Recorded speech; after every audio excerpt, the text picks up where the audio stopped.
What makes Star Wars so endlessly captivating?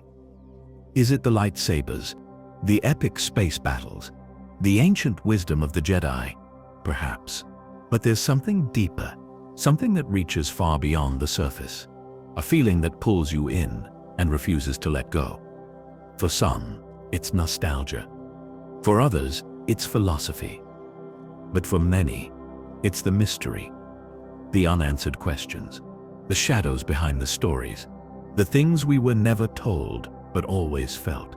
The galaxy far, far away is full of secrets, and we've spent decades trying to uncover them.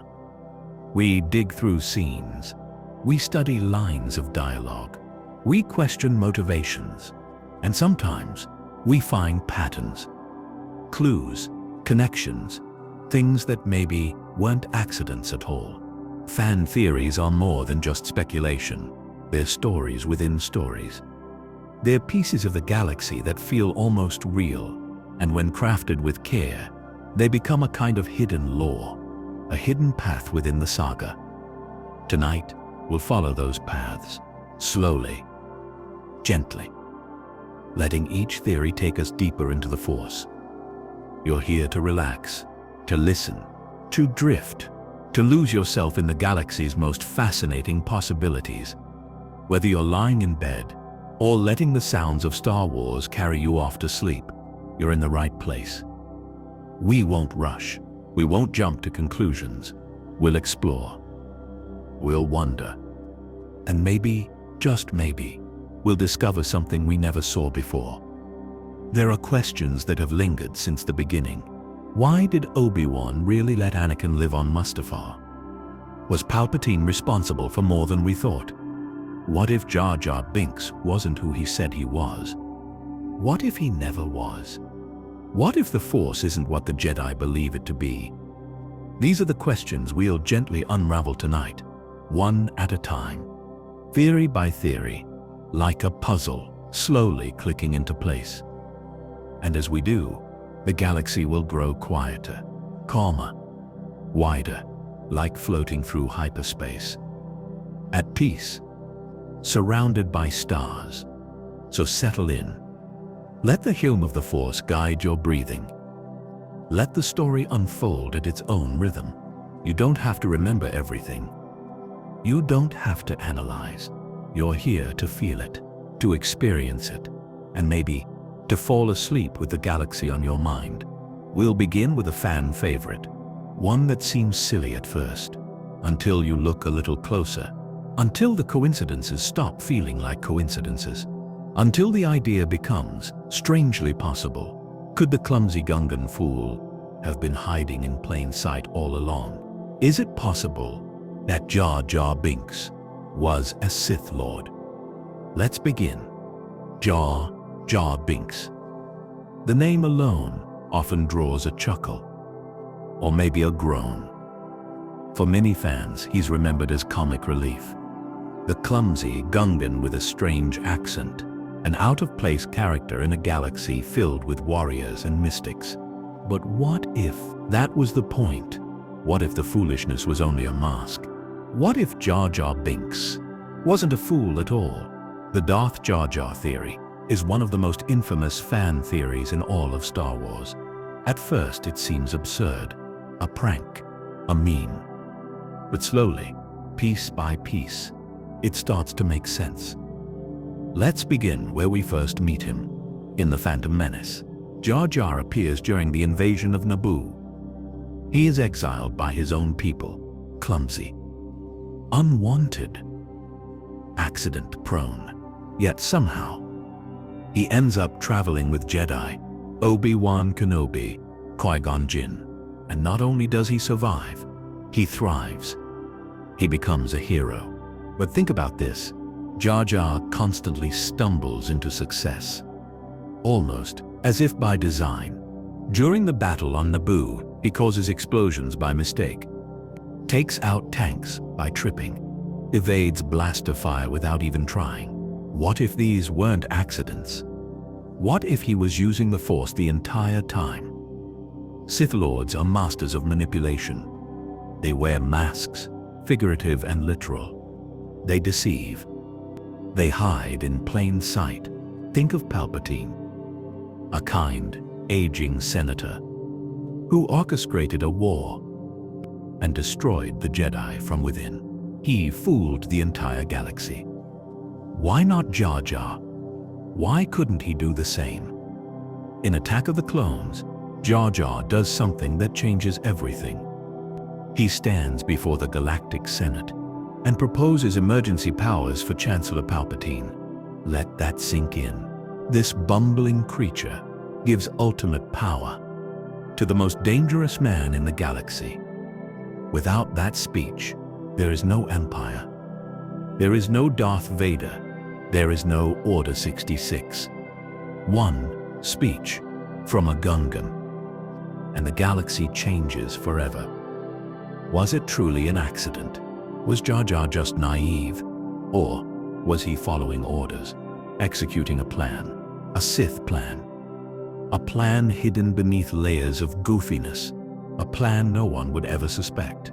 Look again at his physical abilities. He leaps with Jedi-like grace. He flips. He dodges. He survives blaster fire and chaos again and again. Always unharmed. Always conveniently effective, as if the Force protects him or obeys him. Now consider his speech patterns. They confuse. They distract. They make people underestimate him. Exactly what a Sith would want. Never seen as a threat. Always seen as harmless. The perfect disguise. And let's not forget the deleted scenes.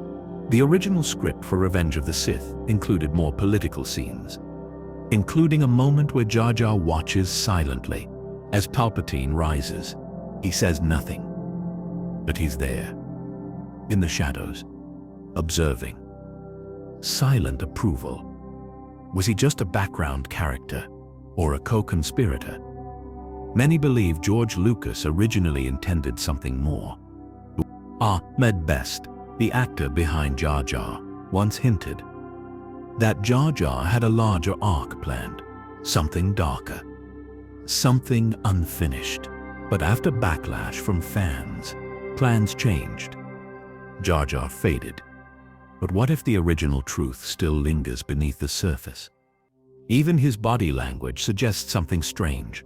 Watch closely during battle scenes. He moves with purpose. He reacts before danger happens, like someone sensing threats before they occur. Like someone with precognition, a Force-sensitive trait. Sith often use confusion as a weapon. Misdirection. Deception. A clumsy Gungan who controls the Senate, who triggers the rise of the Empire. That's not incompetence. That's brilliance. Evil brilliance. And then he disappears. In the later films, Jar Jar is gone. Replaced. Silenced. According to some expanded universe material, he becomes a street performer. Mocked. Alone. Could this be punishment? Or a cover? To hide his true role in the fall of the Republic? There's something tragic in that. Something poetic. A Sith Lord who disguised himself so well that even history forgot him. Whether you believe the theory or not, one thing is certain. Jar Jar Binks is far more than he appears. And the galaxy would never be the same without him. Now, let's move from a hidden manipulator to a fateful decision. A lightsaber duel, a burning planet, and a Jedi who chose to walk away. Could it be that Obi-Wan Kenobi let Anakin Skywalker live on purpose? Let's explore that in Block 3. Mustafar, a planet of fire. A world of lava and ash. The end of a friendship and the birth of something darker. It was there that two brothers fought, master and apprentice, friend and traitor, Obi-Wan Kenobi and Anakin Skywalker. The duel was long, brutal, devastating, and when it ended, Obi-Wan stood tall. Anakin lay broken, burning, dying, and Obi-Wan walked away. He could have finished it, ended the suffering, prevented the rise of Darth Vader, but he didn't. Why? Why? He says he couldn't do it. That Anakin was his brother, that he loved him. But love doesn't always stop the blade, especially for a Jedi, especially when the stakes are so high. Obi-Wan had killed before. He fought in wars, led clones into battle. He defeated Darth Maul. He knew when to strike, when to end a threat. So why not this time? One possibility is that Obi-Wan wanted Anakin to suffer, that he couldn't bear to kill him outright, so he left him, broken, burning, screaming, a fate worse than death. But maybe it wasn't punishment. Maybe it was hope. Hope that Anakin would survive, that he would return, that the good inside him wasn't gone, that there was still light buried deep beneath the ashes. There's another layer to consider. Obi-Wan didn't know what would happen next.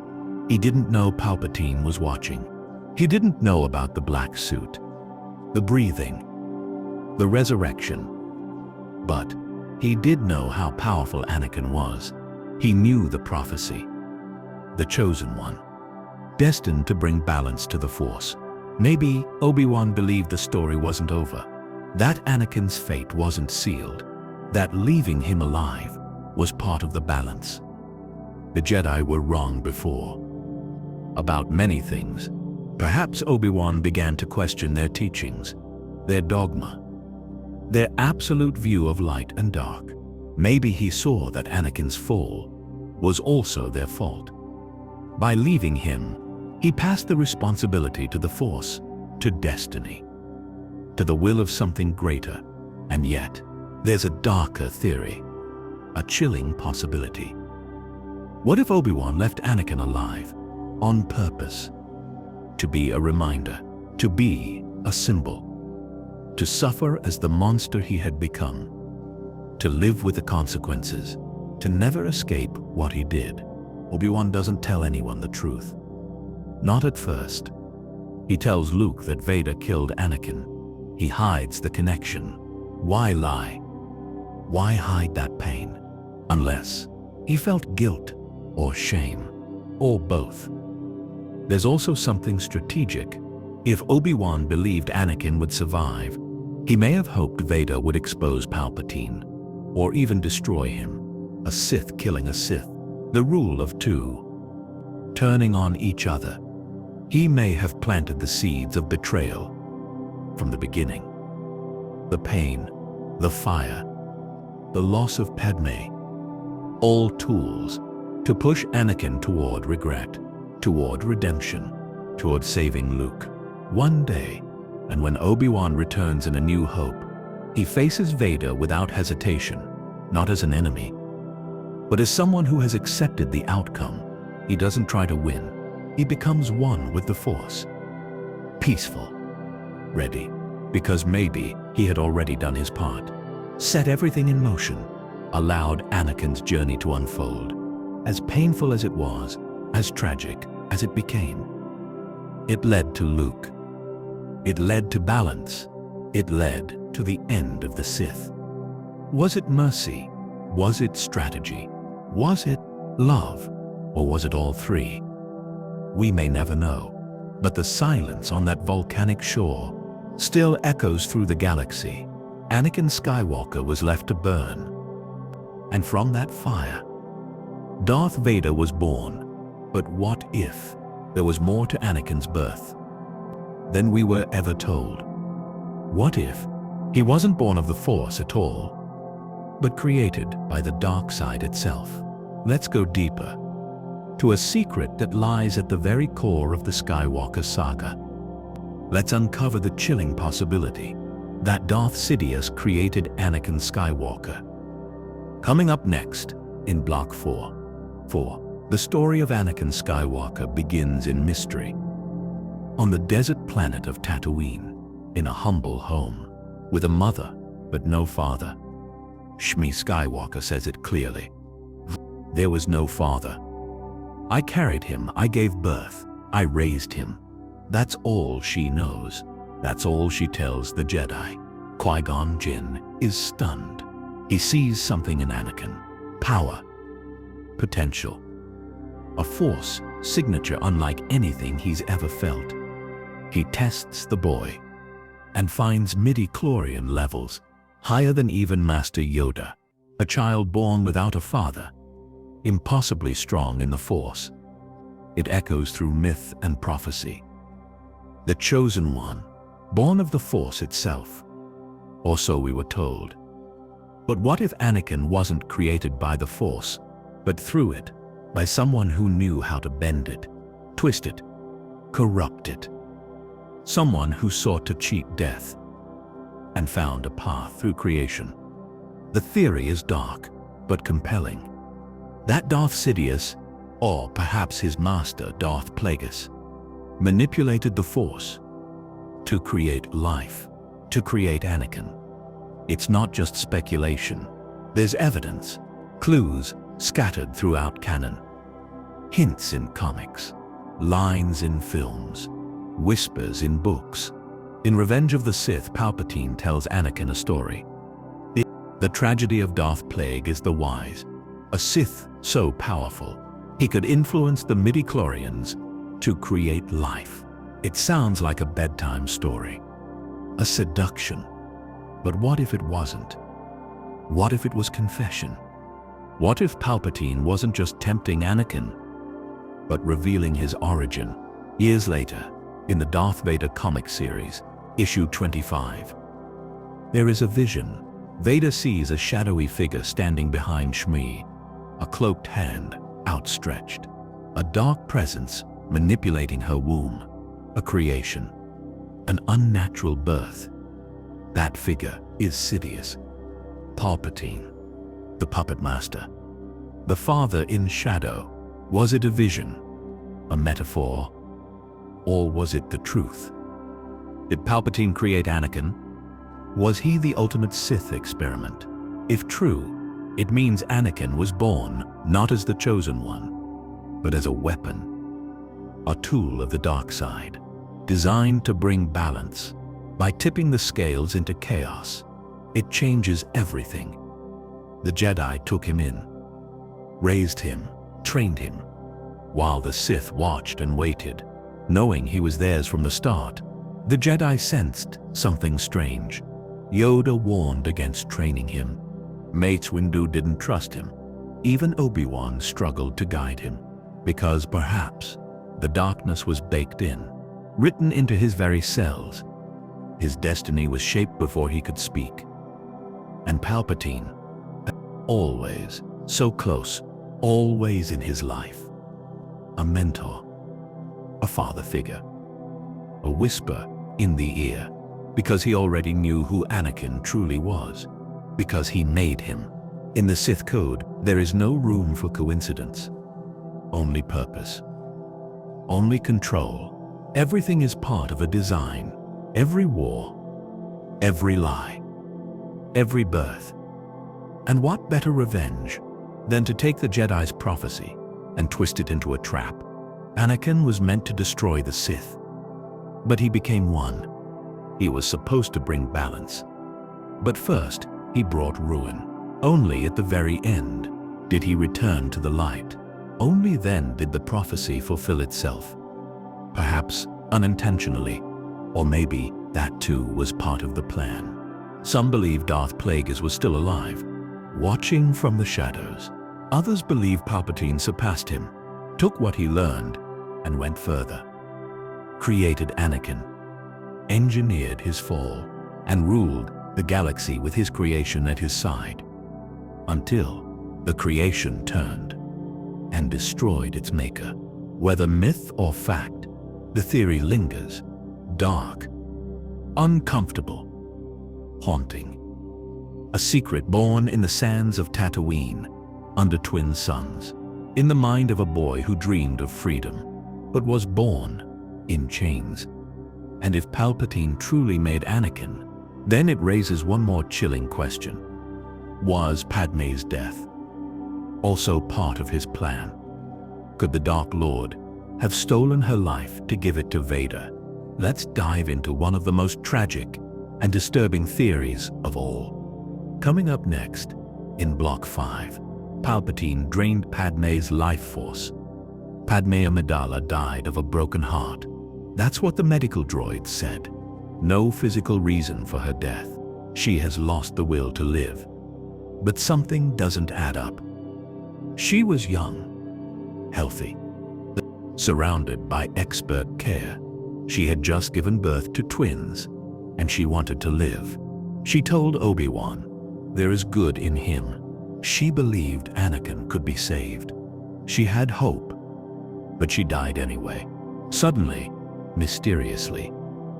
At the exact same moment, Palpatine was bringing Anakin back to life. On the table, in agony, burned and broken, Anakin Skywalker was dying. But Darth Vader was being born. Palpatine stood over him, conducting a ritual of sorts. In the shadows of Mustafar, inside a Sith medical chamber, he whispered.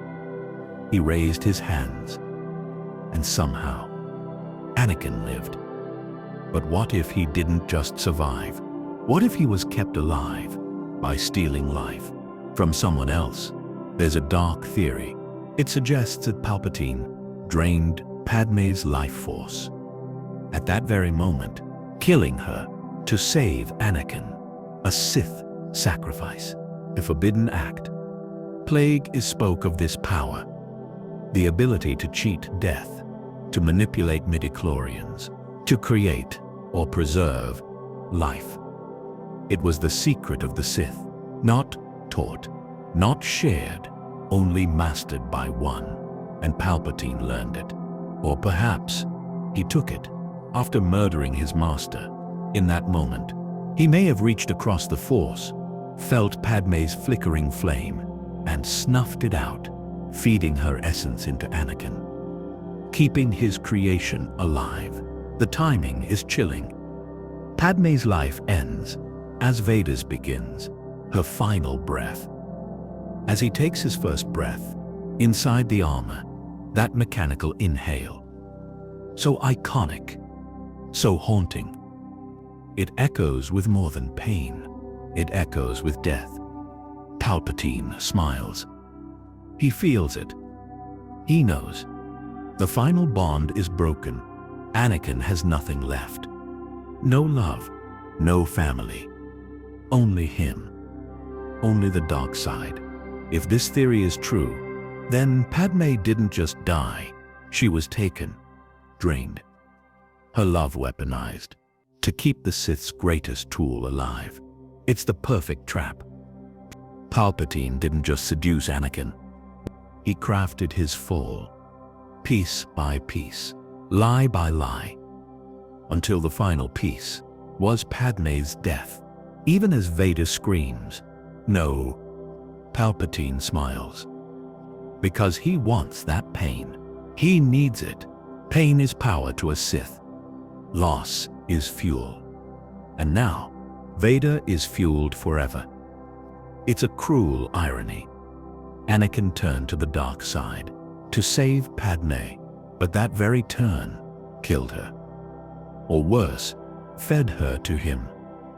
A Sith ritual, a soul stolen, a life exchanged, and Palpatine, once again, watches it all unfold, exactly as he planned. But how far back did this plan go? What if Palpatine had been moving pieces since the very beginning? Coming up next, Block 6, Padme was groomed to love Anakin, a Sith arrangement. We ask a dangerous question. Did their love even happen naturally? Or was it all part of the Sith's design? Would you like to continue straight into Block 6? You said, yes. ChatGPT said, here is Block 6. Padme was groomed to love Anakin, a Sith arrangement, continuing the long-form immersive Star Wars theory with sleep-paced pauses. When you think of Anakin and Padme, tragic. You think of forbidden love, powerful, beautiful. But what if it was never real? What if their love engineered, was arranged by the Sith. Let's go back. Back to Tatooine. Padme Amidala. Back to the beginning. Anakin Skywalker was 9, was 14, but already a queen, a politician. She met a slave boy and compassion, a symbol of idealism. He asked her, "Are you an angel?" It was innocent, but strange, sweet. He immediately adored her. He saw her as light, hope, everything he wasn't. But here's the twist. That moment was not chance. It was arranged. A Jedi, by Qui-Gon Jinn, but a rogue. And he followed the will of the Force. A believer in prophecy, or so he thought. But what if the will of the Force had been corrupted? What if it was no longer pure, had learned to influence it? What if the Sith? Hard to see the dark side is, Palpatine once said, and Yoda feared it. But they didn't realize, including fate. The Sith had already clouded everything. So now imagine this, including love. The Force leads Padme to Tatooine, to Anakin, not because it was destiny, but because it was arranged, shaped, guided. By Palpatine's manipulations, Anakin's feelings grow. He dreams of her. He never lets go. She becomes his obsession. And when they meet again, years later, more intense, the feelings are still there, stronger. But notice something. Padme doesn't fall for him instantly. She resists. She tries to stay guarded until something changes, until the tension on Naboo, the long walks, the fields, the firelight. Or was it programming? Anakin was already unstable. Was this romance? He confessed to slaughtering Tuskens. Padme hears this. And yet, she loves him anyway. Why? Love doesn't always make sense. It defies logic, goes deeper. But this, some believe Padme was groomed, not by Anakin, but by the Force itself, bent, warped, twisted by the dark side, so that she would become the catalyst, the bait, the motivation for Anakin's fall. Because remember, Palpatine told Anakin, "Only through me can you achieve a power. You can even save the one you love from dying." He used that love. So great, he made it real. He needed it to be real. But if love is manipulated, is it still love? Or is it control? Some theories go further, suggesting Padme was under the influence of the Force, but a subtle push, not mind control, that shaped her choices. She always stood for peace, an alignment of events, but she married a warrior. She always stood for democracy, but she fell for a future dictator. How?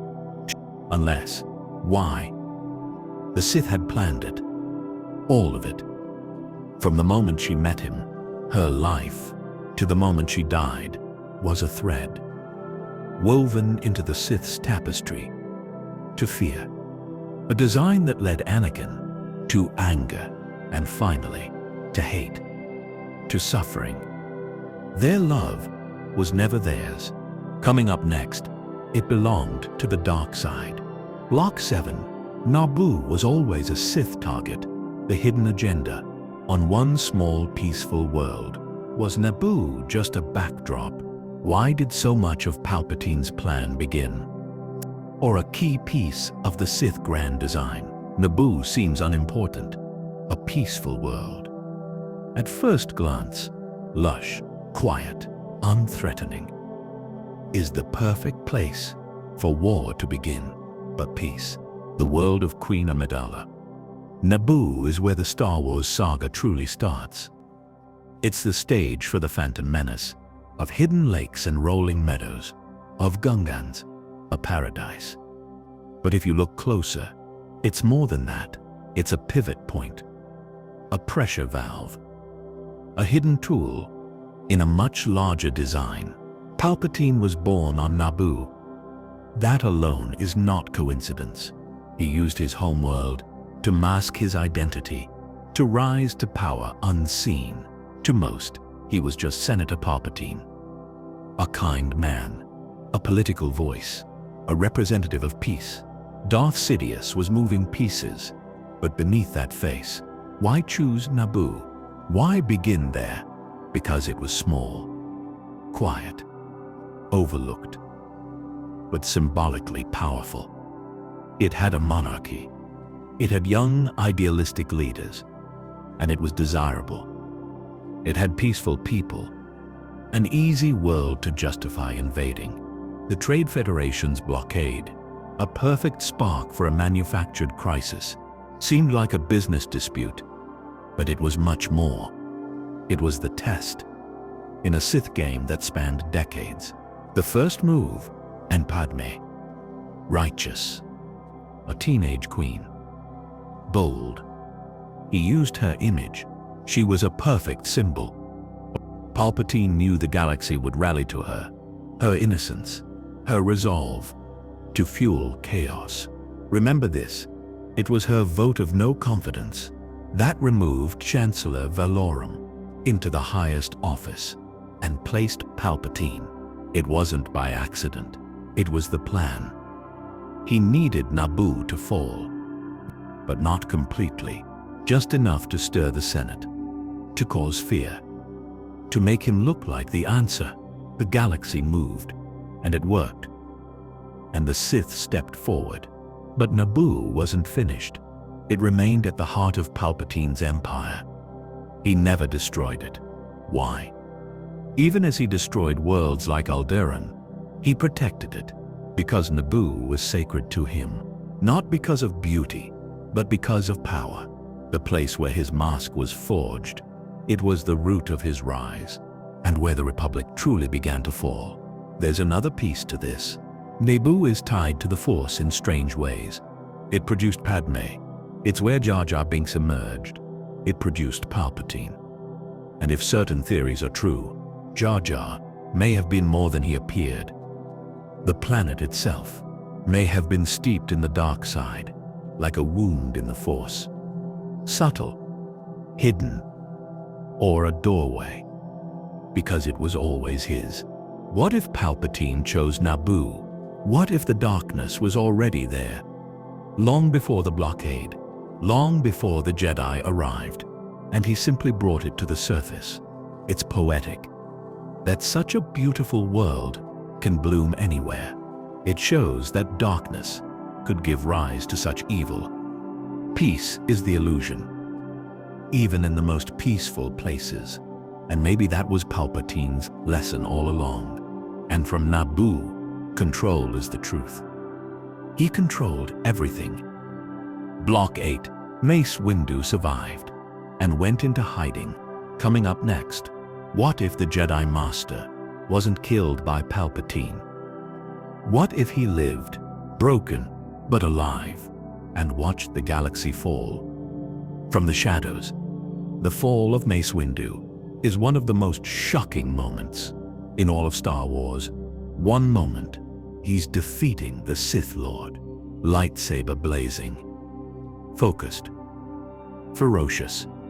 The next, his hand is gone, his body hurled through the air, lightning crackling through his soul, falling into the depths of Coruscant, and then silence. We never see him again. No funeral, no body, no closure. But Star Wars fans have a rule. If there's no body, they're not dead. And with Mace Windu, the theory goes even further. He didn't just survive. He disappeared. He went into hiding, like Obi-Wan, like Yoda. But unlike them, he didn't find peace. He found guilt, rage, shame.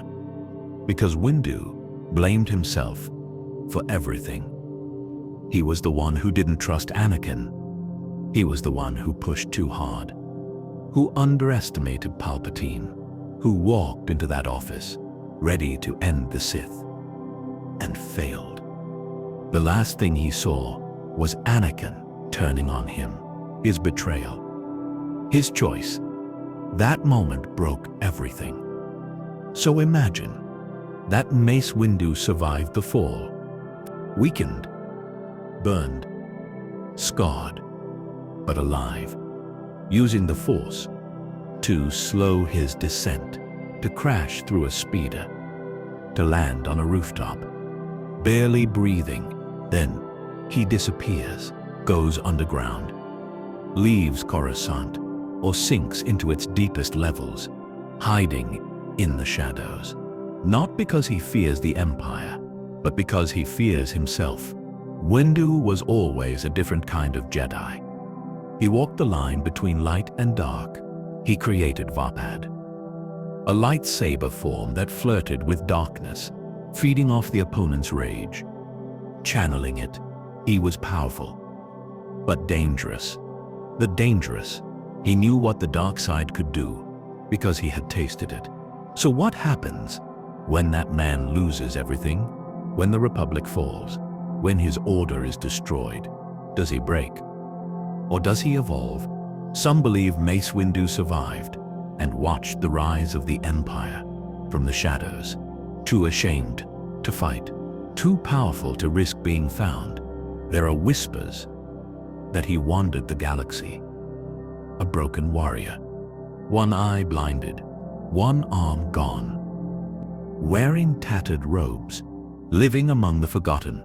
Maybe he tried to train others, tried to find a way back, but always haunted, always hunted. In the years of the rebellion, he could have been anywhere, a ghost in the Outer Rim, or deep beneath Coruscant in level 1313, living in darkness. And perhaps he found peace in the end, or perhaps he's still alive, even now, waiting, watching.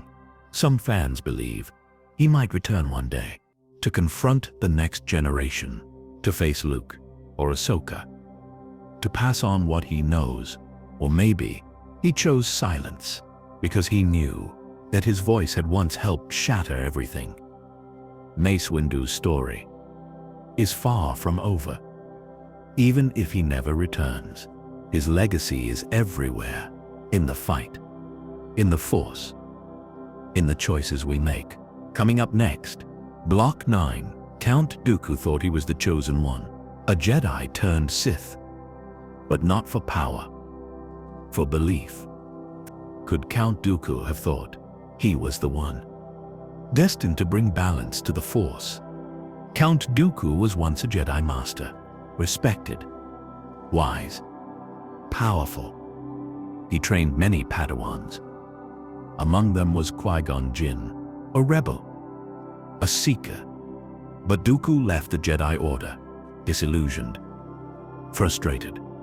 Believing the Republic was corrupt, he fell to the dark side, became Darth Tyrannus, a Sith Lord. But why? Most say it was for power, for ambition.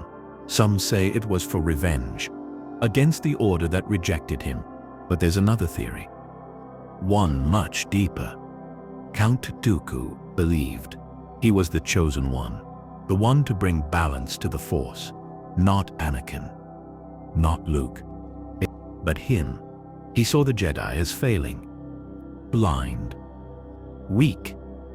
He believed the galaxy needed a new order, a purging, a reset. By joining the Sith, he thought he could bring order, control, peace. But the Sith were not interested in balance, only domination. And Palpatine used Dooku's delusions, manipulated him, used him as a tool to create the Clone Wars, to divide the galaxy, to bring chaos. Dooku's fall was tragic. He wasn't evil, he was misguided, a victim of his own beliefs. He believed he could change the galaxy, but he only helped destroy it. His death at the hands of Anakin was symbolic, the old order passing, the beginning of the end. But what if Dooku's belief was true? What if he was meant to be the Chosen One? What if Anakin was just a pawn? The Force is mysterious. It moves in strange ways. not always clear. Count Dooku's story reminds us that the line between light and dark is thin and often blurred. Coming up next, Block 10. Ahsoka survived Order 66 because of Anakin's defense training. How did Ahsoka live through the Jedi Purge? Was it luck or something more? Order 66 was the darkest day for the Jedi. The sudden betrayal, the massacre, the fall of an entire order. Most Jedi were hunted down, killed without mercy. No one was spared, except a few. One of them was Ahsoka Tano, Anakin Skywalker's secret apprentice. How did she survive? Some say it was luck, some say it was fate. But there's a deeper truth, a secret in her training. Anakin was a fierce warrior. He was unpredictable, bold, and defensive. He taught Ahsoka more than lightsaber combat. He taught her how to survive. In battle, Anakin was defensive but aggressive. He anticipated attacks. He knew how to read opponents. He knew when to strike and when to retreat. This training was vital. When Order 66 came, Ahsoka was ready. Not just to fight, but to flee, to hide, to protect herself. She moved quickly. She escaped the clones who turned on her. She slipped through shadows and disappeared into the underworld. Her knowledge of Anakin's tactics gave her an edge. She understood his style, his weaknesses, and his strengths. But more importantly, Anakin's training instilled resilience, a fierce will to live, to keep fighting. After Order 66, Ahsoka didn't give up. She became a ghost, a rebel, a symbol of hope. Her survival wasn't just luck. It was the result of years of preparation, of close mentorship, of trust between master and apprentice. Ahsoka's story is one of endurance, of fighting back against impossible odds, of becoming something more than a Jedi. She represents the spark of rebellion, the hope that the Jedi weren't completely lost, that even in darkness there is light. And it all began with Anakin's defense training, the lessons he passed on, the survival skills she needed. Coming up next, Block 11, R2-D2 was the secret hero all along. Behind every great Jedi is a droid you might have overlooked. What did R2-D2 really do? Why is he more important than you think? When we think of heroes in Star Wars, we often imagine Jedi Knights, lightsaber battles, explosive space fights. But sometimes, the greatest hero is the smallest, the quietest, the one who never says a word. That hero is R2-D2, the astromech droid who has been by every major event, every crucial moment. R2-D2 is more than a machine, more than a tool. He's a silent guardian, a clever strategist, a loyal friend. Throughout the saga, R2-D2 appears in the shadows, saving lives, fixing ships, carrying secret messages, hacking systems, and even fighting back. Think about it. In The Phantom Menace, he repairs the Queen's starfighter mid-flight. Without him, Qui-Gon and Obi-Wan might never have escaped. In Attack of the Clones, he follows Anakin and Padme through danger. He helps rescue them. He protects the plans that lead to the Clone Wars. In Revenge of the Sith, R2-D2 is on the front lines, protecting Anakin and Obi-Wan during the battle on Mustafar, saving Anakin's life despite the chaos. But R2-D2's story goes beyond just being helpful. There's a theory that he is force-sensitive, that his instincts are more than programming, that he can sense danger, even influence outcomes. This idea makes sense when you consider how often R2-D2 appears at the right place, at the right time, avoiding traps, finding secret passages, and always managing to escape harm. R2-D2 is also deeply loyal to Anakin and Luke. He carries the memories of both their journeys. He's a living archive of the Jedi's history. Some fans believe R2-D2 even influenced key events, not just reacting, but subtly guiding outcomes. He might have been the unseen hand that kept the heroes alive, the droid who made sure the Jedi's legacy survived. Without R2-D2, the story of Star Wars might have been very different. The rebellion might have failed. The Sith might have won. So next time you see R2-D2 beep and whirl, remember, he's more than just a droid. He's a secret hero, a guardian of hope. Coming up next, Block 12, Obi-Wan left Anakin alive. And here's why. Why did Obi-Wan not finish Anakin? Was it mercy or something darker? Two former friends, master and apprentice. The duel on Mustafar was intense, clashing with all their strength. Obi-Wan had every reason to end Anakin's life.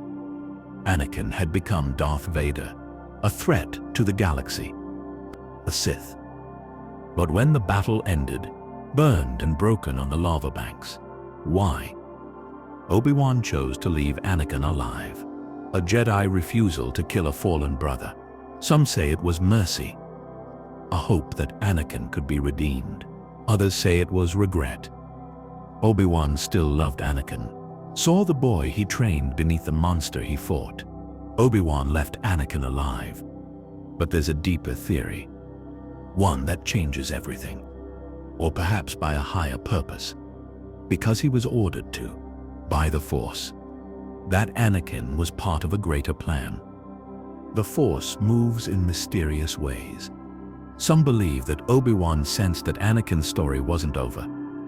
Obi-Wan's survival of Anakin allowed the birth of Darth Vader, a plan that required him to live, and the rise of the Empire, a dark period, but necessary, because from that darkness, hope would eventually emerge through Luke Skywalker. The galaxy might have lost its chance for balance. Anakin's son.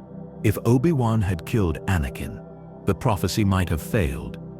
Obi-Wan's choice was painful. It was a sacrifice, so the light could grow stronger. And Obi-Wan carried that burden, to let the darkness exist, living in exile, waiting for the right moment, watching over Luke. This theory explains Obi-Wan's actions, his sorrow, his hesitation. He didn't abandon Anakin, knowing that sometimes survival is the hardest choice. He honored the Force's will, a dark secret hidden in the shadows. Coming up next, Block 13, Palpatine drained Padmé's life force. How did Padmé really die? Was it heartbreak, or something far worse? Padmé Amidala's death is often seen as tragic, a broken heart, grief over Anakin's fall to the dark side, the loss of hope. But what if there was more, a secret hidden beneath the surface? Palpatine, the master of deception, had many dark powers, beyond political manipulation, beyond Sith lightning. Some believe he used the Force in a darker way, to drain Padmé's life force, slowly, silently, taking her strength to fuel his own immortality. This theory suggests that Padmé did not simply die of a broken heart. Her body was drained, her life essence stolen. This explains why she appeared healthy, but weakened, unable to recover. Even with the best medical care, Palpatine needed Padmé alive for Anakin's fall, to manipulate him further. But once Anakin was fully under his control, he no longer needed her. Draining her life force kept her alive just long enough to give birth to the twins, and to ensure Anakin's transformation into Darth Vader. This slow siphoning of life is a rare Sith power, known only to the darkest of Sith Lords, a power that corrupts the soul and leaves its victim a husk. Padmé's gentle nature made her vulnerable. Her love for Anakin made her strong, but even love can be exploited. Her death was a sacrifice, unwilling, but necessary for the Sith's plan. This theory adds a chilling layer to Padmé's story, transforming her from a tragic victim to a hidden martyr, caught in the crossfire of dark ambitions. Coming up next, Block 14, Yoda wanted the Republic to fall. Could he have killed Palpatine?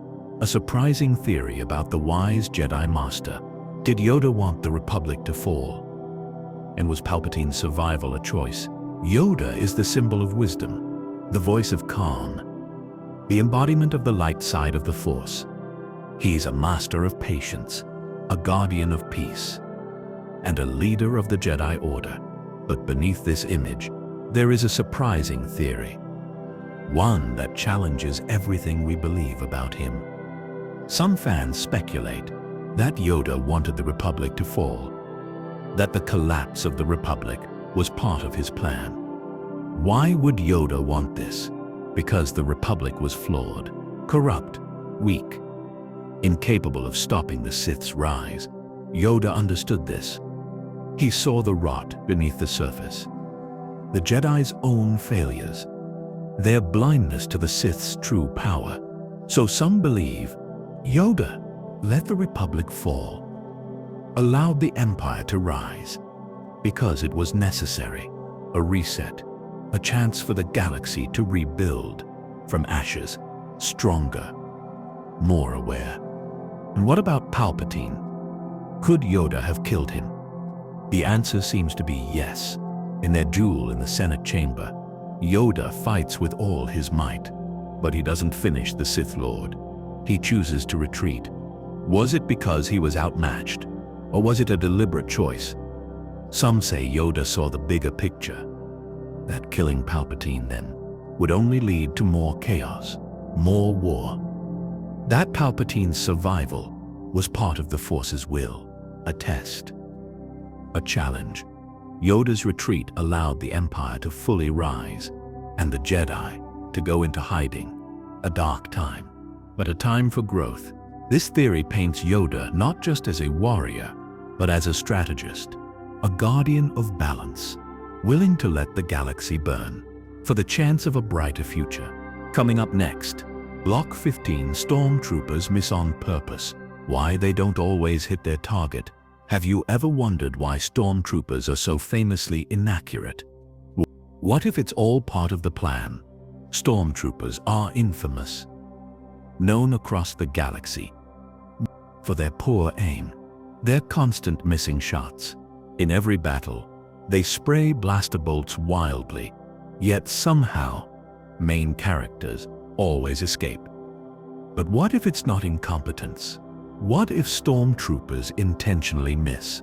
This theory suggests that Stormtroopers are trained to avoid killing certain targets. Why? Because the Empire has secrets, allies in the rebellion, spies hidden deep. Stormtroopers may be part of a larger plan, ordered to capture, not kill, especially when facing important figures like Luke Skywalker, Leia Organa, or Han Solo. Missing shots. Allow the heroes to survive, escape, live to fight another day. There are hints throughout the saga. Stormtroopers hesitate, lower their weapons, or fire blanks. Some Stormtroopers might secretly sympathize, questioning the Empire's motives, risking their lives to protect the rebellion. It's also possible the Empire uses Stormtroopers as pawns. They need a controlled opposition to manipulate the galaxy's future. Stormtroopers missing on purpose adds a layer of mystery, of strategy, to the endless battles. So next time you watch a Stormtrooper miss a shot, remember, it might be part of a bigger plan. Coming up next, Block 16, Palpatine created Anakin, the Sith's ultimate experiment. Could Anakin Skywalker have been created, not born? A secret Sith experiment. Anakin Skywalker's origins have always been shrouded in mystery. Unlike most characters, he has no biological father. A birth without a father. A miraculous conception. This alone raises questions. How did this happen? Was it truly a divine act of the Force? Or was there something darker at play? Some fans believe that Palpatine, the Dark Lord of the Sith, created Anakin. Not just influenced him, but literally engineered him. This theory suggests that Palpatine used his dark Sith powers, his mastery of the Force, and forbidden Sith alchemy to conceive Anakin, not through normal means, but as a controlled experiment, a living weapon. Why would Palpatine do this? Because the Sith had long sought a perfect apprentice, one powerful enough to overthrow the Jedi, to bring balance to the dark side, and Anakin fit the bill. He was incredibly strong in the Force, able to wield powers beyond any Jedi or Sith before him, a potential to be the most powerful Force user ever. The story goes deeper. Palpatine manipulated Shmi Skywalker, an innocent woman living on Tatooine, to carry Anakin, to bring the experiment into the world. This manipulation may have been subtle or overt, but ultimately, Shmi was the vessel, an unwitting host. The birth was a Sith ritual, a dark ceremony to transfer power, to create the Chosen One. This would explain many mysteries. Why Anakin was so powerful, why the midi-chlorians were so high in his blood, why he was able to defy death and heal others. Anakin was not a child of chance. He was the product of Sith design, but the experiment came with risks because Anakin's human emotions complicated the plan. His love for Padme, his fear of loss, his internal conflict. Palpatine planned to control him completely. But Anakin's choices were unpredictable. His fall to the dark side was a victory, but also a chaos. The Sith experiment was not perfect. Anakin's humanity gave him weaknesses that Palpatine struggled to contain. This theory also sheds light on Palpatine's obsession with Anakin. Why he trained him personally, why he stayed close, why he was so invested in his fate. Palpatine wasn't just grooming an apprentice, he was watching his own creation, hoping to mold it perfectly. There are hints throughout the prequels, subtle dialogue, sly comments, suggesting Palpatine knew more than he let on. For example, when Palpatine tells Anakin, "That which you call your father is not truly your father." This cryptic line hints at the dark truth. The Sith have long believed in manipulating life itself, in creating new forms of power, in transcending nature's laws. Creating Anakin was the ultimate goal, the culmination of centuries of Sith ambition. If true, it changes everything. Anakin's fall becomes a tragedy of a living weapon who lost himself. His redemption, a final act of defiance, not just against the Sith, but against the very fate imposed on him. This theory adds a new layer to Anakin's story, making him not just a hero or villain, but a creation of darkness, struggling for light. Coming up next, Block 17, Qui-Gon knew Anakin would become Darth Vader. Did the wise Jedi Master foresee Anakin's destiny? Was his choice to train him a mistake or a necessary risk? Qui-Gon Jinn is one of the most enigmatic Jedi Masters. Calm, wise, rebellious against the Jedi Council's strict rules. When he first met Anakin Skywalker on Tatooine, he sensed something extraordinary, something dangerous. Qui-Gon believed Anakin was the Chosen One, the one destined to bring balance to the Force. He was sure of it, but there's a darker possibility. Some believe Qui-Gon also foresaw Anakin's fall, that he knew Anakin would become Darth Vader. Why would Qui-Gon still want to train him? Why take such a risk? The answer lies in Qui-Gon's unique connection to the Force. Unlike other Jedi, he was more attuned to the living Force, the present moment, the flow of life. He had visions, feelings, premonitions. He saw both light and dark paths. for Anakin, a future of great power, but also of great destruction. Qui-Gon believed the Jedi Council was too rigid, too blind to see the signs. He trusted the Force's will over the Council's judgment. In choosing to train Anakin, Qui-Gon made a conscious decision to embrace uncertainty, to accept the risk of failure. He hoped Anakin's light would overcome the darkness, that his love and compassion would redeem him, that balance would be restored. This belief may explain why Qui-Gon insisted on Anakin's training. Despite objections, despite warnings, his death at the hands of Darth Maul was tragic. But it also meant Qui-Gon never saw Anakin's fall firsthand, never witnessed the pain that came after.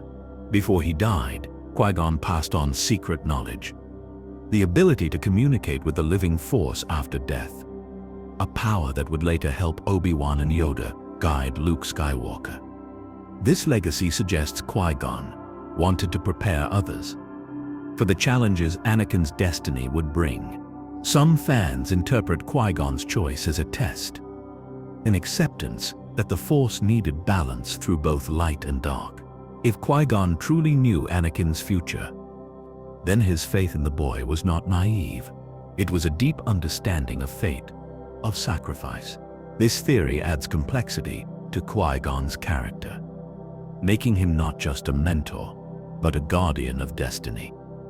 Coming up next, Block 18, Mace Windu survived his fall.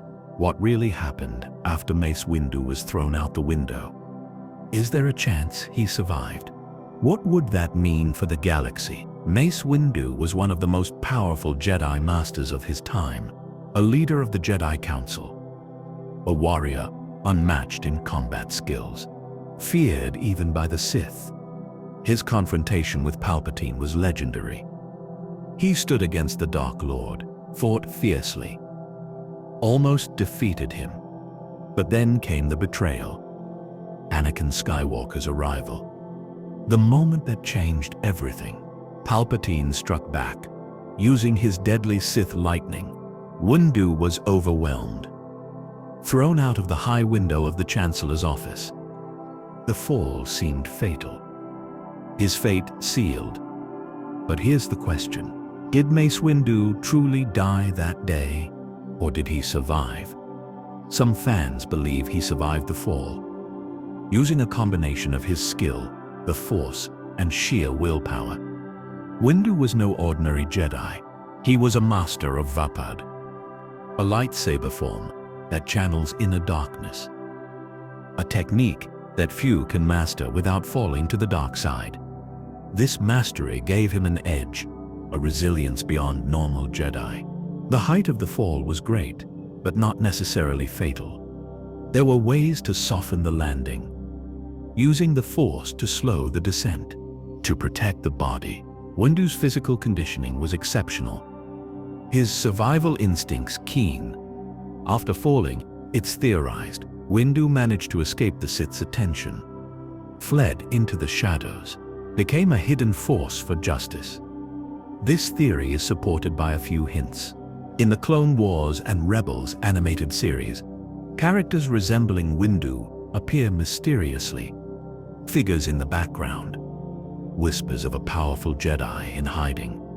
Some fans connect these appearances to Windu's survival. If Windu survived, what would that mean? It changes the narrative of the Jedi's downfall. It means not all hope was lost, that a key player remained in the shadows. Windu could be secretly preparing for the right moment to strike back, waiting for a chance to restore balance. It also explains why Palpatine never openly searched for him.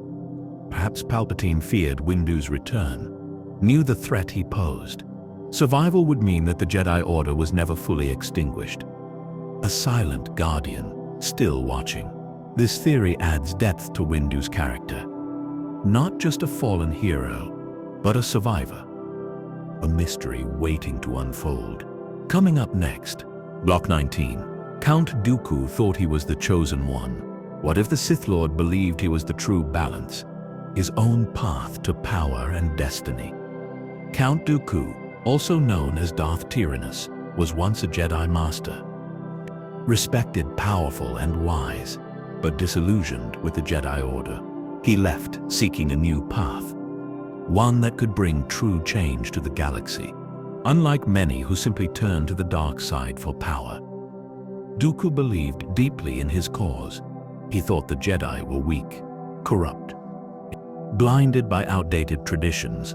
Dooku sought to bring balance, but his vision of balance was different, darker, more ruthless. Some fans theorize that Dooku believed he was the chosen one, the true bringer of balance to the Force. Why would Dooku think this? Because of his unique connection to the Force. His skill and power rivaled even Yoda's. His charisma attracted followers, and his conviction was unshakable. Dooku's fall to the dark side was not just about power. It was about fulfilling a destiny, a mission to reshape the galaxy. He believed that by destroying the Jedi Order, he could end their corruption, bring order through control. In this light, Dooku was not a villain, but a tragic figure. Misguided, but sincere. His rivalry with Palpatine was subtle and complex. Dooku wanted to rule, not just serve. He sought to become the Sith Master, but Palpatine was always one step ahead. Their relationship was a dance of power. Dooku was a pawn and a player, a leader and a follower. If Dooku truly believed he was the chosen one, then his actions were driven by destiny, not just ambition. This theory explains Dooku's calm demeanor, his refusal to fully submit to Palpatine, his moments of doubt. It also adds tragedy to his death. Killed by his own apprentice, Count Dooku died, not just betrayed, but defeated in a battle for his vision. This idea reshapes our understanding of the Sith, of destiny, and of balance itself. Coming up next, Block 20, Ahsoka survived Order 66 because of Anakin's defense training. How did Ahsoka manage to survive when so many Jedi did not? Was it her skill, or something Anakin taught her? Order 66 was devastating. The galaxy lost countless Jedi in a single moment. Trust was shattered. Betrayal ran deep. But Ahsoka Tano survived. How? Ahsoka was not just any Jedi Padawan. She was Anakin Skywalker's apprentice, trained by one of the most powerful Jedi of the era. Anakin was known for his aggressive and unorthodox fighting style, but also for his strong defensive skills. Skills he passed on to Ahsoka. This theory suggests that Anakin's unique training was the key to Ahsoka's survival. He taught her how to anticipate attacks, how to defend against overwhelming odds, how to adapt quickly to changing situations. Ahsoka's experience in combat was vast. She had faced numerous battles, led troops, and survived impossible situations. But it was her defense training that saved her during Order 66. When clones turned on their Jedi commanders, Ahsoka was ready. She knew how to protect herself, how to avoid traps, how to counter betrayal. Her connection with Anakin went beyond combat. He taught her resilience, hope, the strength to keep fighting, even in darkness. Ahsoka's survival was not luck. It was skill, preparation, and the bond she shared with her master. This theory also explains why Ahsoka chose to leave the Jedi Order earlier. She knew the Order's flaws, its blind faith, and she sought to be ready for what was coming. Her defiance and independence were crucial, making her less vulnerable, more capable of surviving.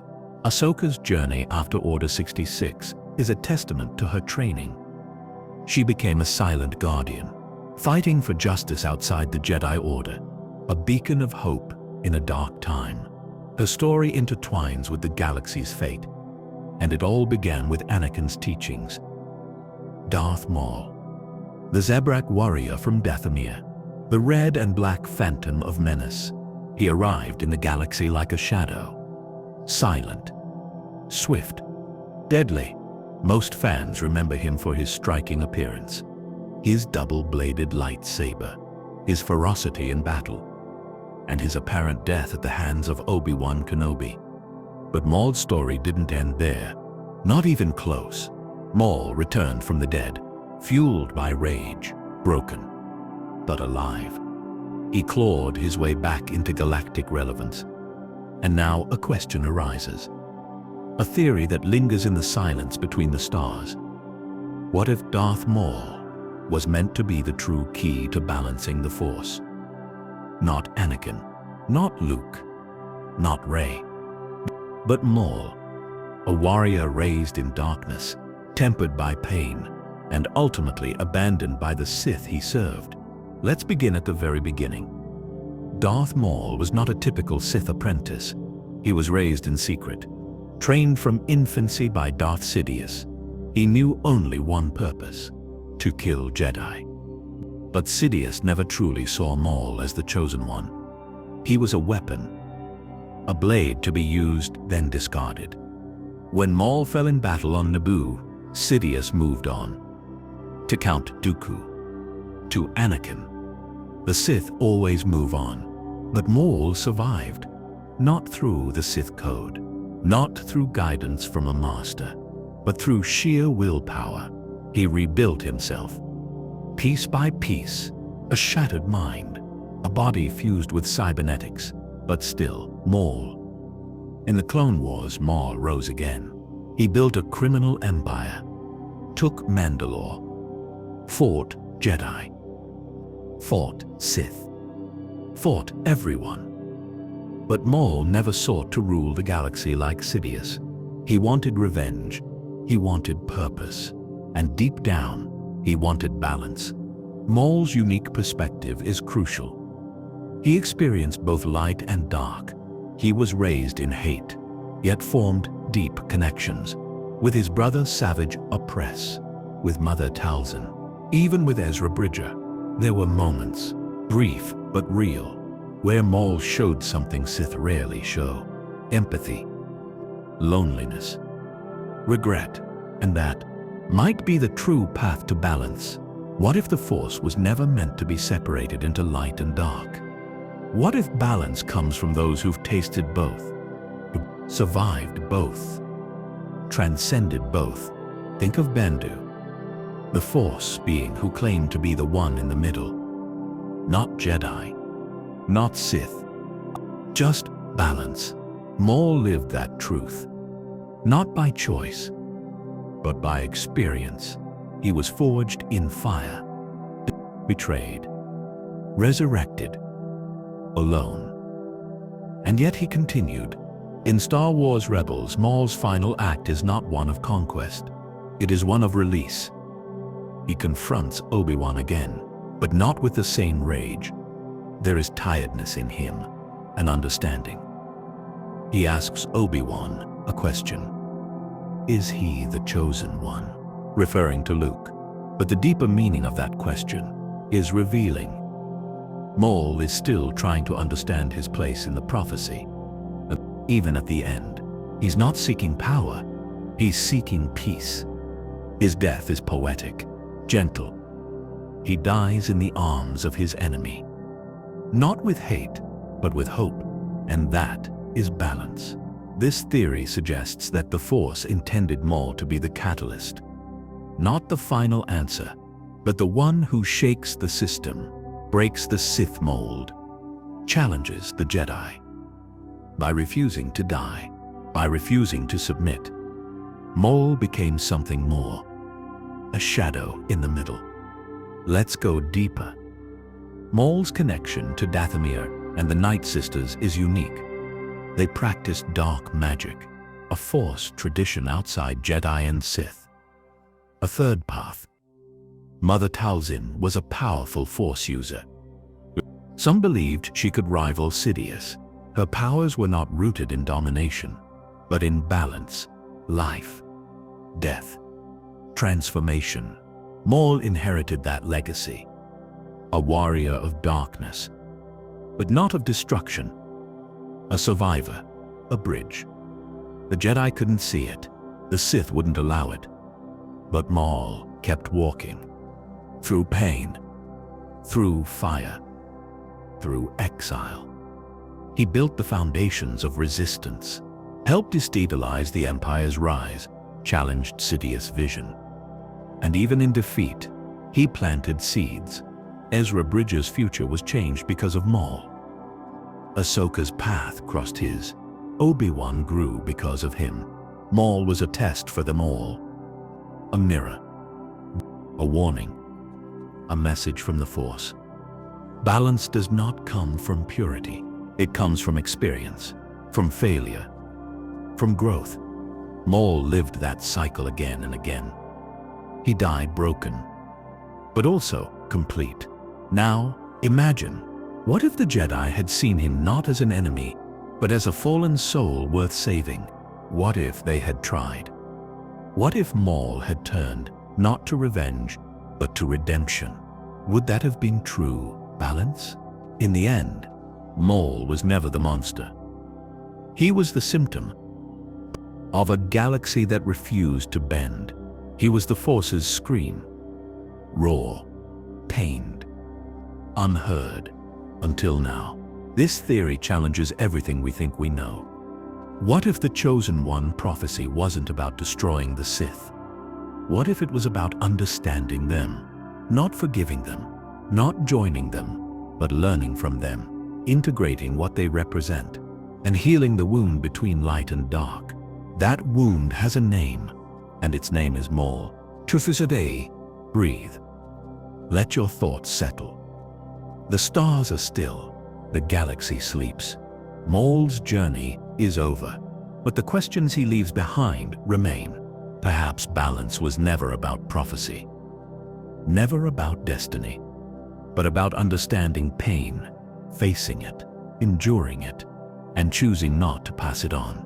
Sleep now, dreamer. Let Darth Maul fade into the shadows once more, not as a villain, not as a Sith, but as a voice in the Force. Yoda, the wisest of the Jedi, the oldest, the most revered, a figure of calm, of wisdom, of peace. But what if everything we believed about Master Yoda was incomplete? What if, at the height of his power, he was already planning his exit, not because of fear, not because of weakness, but because he knew, deep down, that the Jedi Order had lost its way, and that it could no longer be saved from within? Let's begin at the end. When Yoda goes into exile on Dagobah, he does not fight Sidious. He flees. He does not rally survivors. He hides. He becomes a ghost in the jungle, a whisper in the Force. Some say it was defeat. Others say it was survival. But what if it was preparation? What if this had been his plan all along? Not just to escape, but to start over. This theory suggests that Yoda had already begun to see the rot inside the Jedi Order. Years, decades, maybe even centuries before the Clone Wars. And instead of changing it from within, he was preparing something far more subtle. A retreat, a reset, a return to the roots of the Force. Let's go back to the earliest days of the Republic, when Yoda was still young. Even then, he was cautious, quiet, observing. And what did he see? The Jedi becoming generals, diplomats, politicians, tied to the Senate, bound by law, constrained by codes. The Jedi was supposed to serve the Force, but instead, they served institutions. And Yoda saw this. In the Clone Wars animated series, Yoda goes on a spiritual journey, guided by Force priestesses. He sees visions of his failure, of the fall of the Jedi. He is warned, told that the Jedi will be destroyed, and he accepts it, not with resistance, but with quiet sorrow. This is not the behavior of someone in denial. This is someone who knows, someone who has already mourned. Now ask yourself, why didn't Yoda do more to stop the fall? Why did he keep so much to himself? Why didn't he tell the council about the vision in full? Perhaps because he had already lost faith in the council. And here's where it gets deeper. Yoda chose Dagobah for exile, but Dagobah wasn't random. It is one of the most powerful Force nexuses in the galaxy. What? Specifically, a nexus of darkness. Why would a Jedi Master hide in a place so saturated with the dark side? Unless he was studying it, learning from it, balancing himself. There's a theory that the dark presence on Dagobah helped Yoda remain hidden from Sidious, but it also did something more. It forced Yoda to confront the parts of the Force the Jedi ignored, suppressed, feared. On Dagobah, Yoda meditated in isolation, not for weeks, not for years, but for decades. He connected with Qui-Gon Jinn, a Jedi who had already rejected the Council's rigidity, a Jedi who believed in the living Force, not the rules, not tradition. And through Qui-Gon, Yoda learned the secret of becoming one with the Force, not as a power, but as a transformation. This wasn't something the Jedi taught. It wasn't something they even understood. But Yoda embraced it, not just for himself, but for the future. This brings us to Luke Skywalker. When Luke finds Yoda, he doesn't find a soldier or a Jedi counselor. He finds a trickster, a hermit, a teacher of riddles and patience. Yoda trains Luke differently. He emphasizes emotion, intuition, simplicity, nature. This is not the Jedi Order's method. This is something older, wiser, something balanced. And when Luke rushes off to face Vader, Yoda doesn't stop him.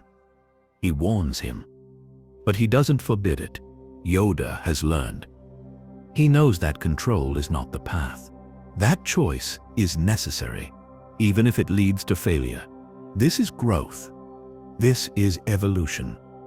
And it points to something profound. Yoda's time in exile wasn't just about hiding. It was about remembering, rediscovering what it meant to be a Jedi.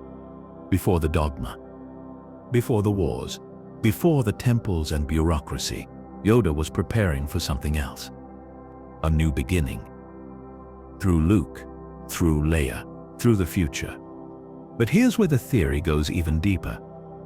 There's evidence that Yoda may have been preparing to disappear. Long before the fall, in the Tales of the Jedi shorts, we see Yoda's discomfort with the Council. He listens, but doesn't always agree.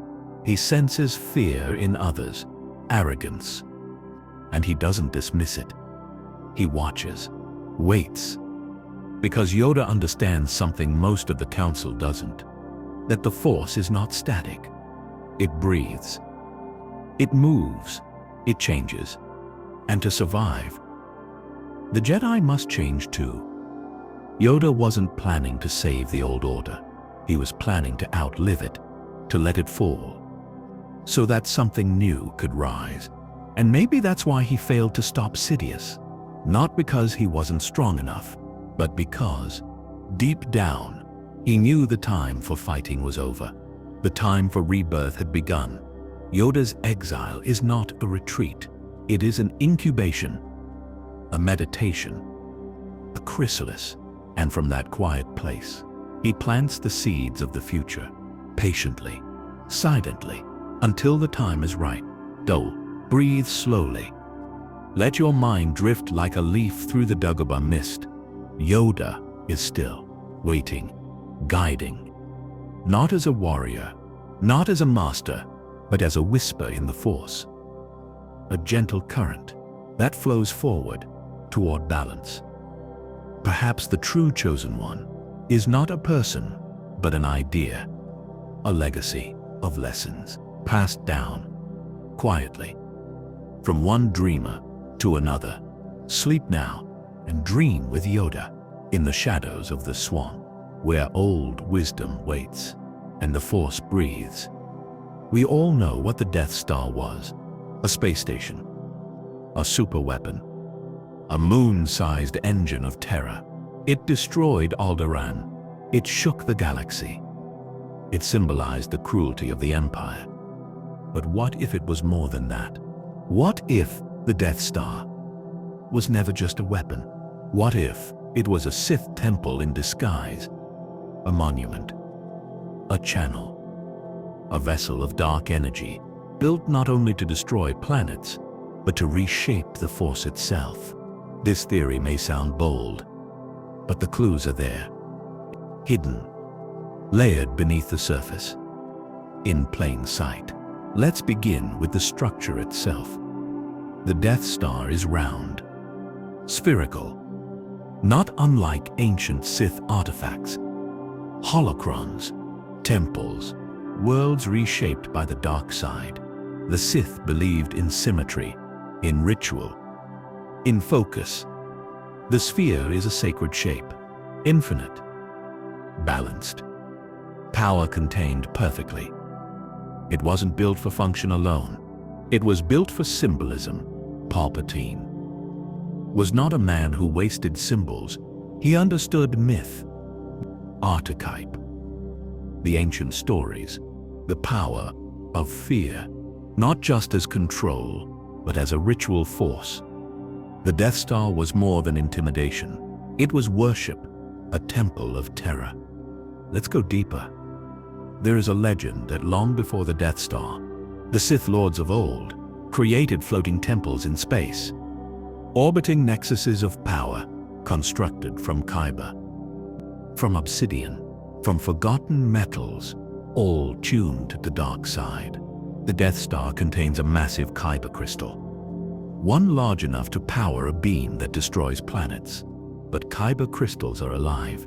They resonate with the Force. And Sith don't simply use them. They corrupt them. They bleed them. What happens when you corrupt a kyber crystal the size of a mountain? The same thing that happens to a lightsaber, only larger, darker, wilder. The crystal becomes a conduit, not just of energy, but of intent, of hate, of fear. It reshapes the very space around it. Now think about this. The Death Star didn't just destroy Alderaan. It sent a psychic shockwave across the galaxy. But Leia felt it. Ben Kenobi felt it. Millions of voices suddenly silenced. But that moment was also a moment of raw Force disturbance. Could it be that the Death Star wasn't just firing a laser, but channeling that terror into the Force itself, feeding the dark side on a galactic scale? It's possible, and terrifying. Palpatine was obsessed with ancient Sith secrets. He scoured the galaxy for relics, built his throne on ancient ruins, studied rituals lost to time. And where did he place himself during the Battle of Endor? On the second Death Star, at its heart, not on Coruscant, not on a Star Destroyer, but aboard another spherical temple, as if he was the High Priest of a mobile Sith cathedral. And if we examine the second Death Star, we find it even more mysterious, still incomplete, still forming, but already powerful, already alive.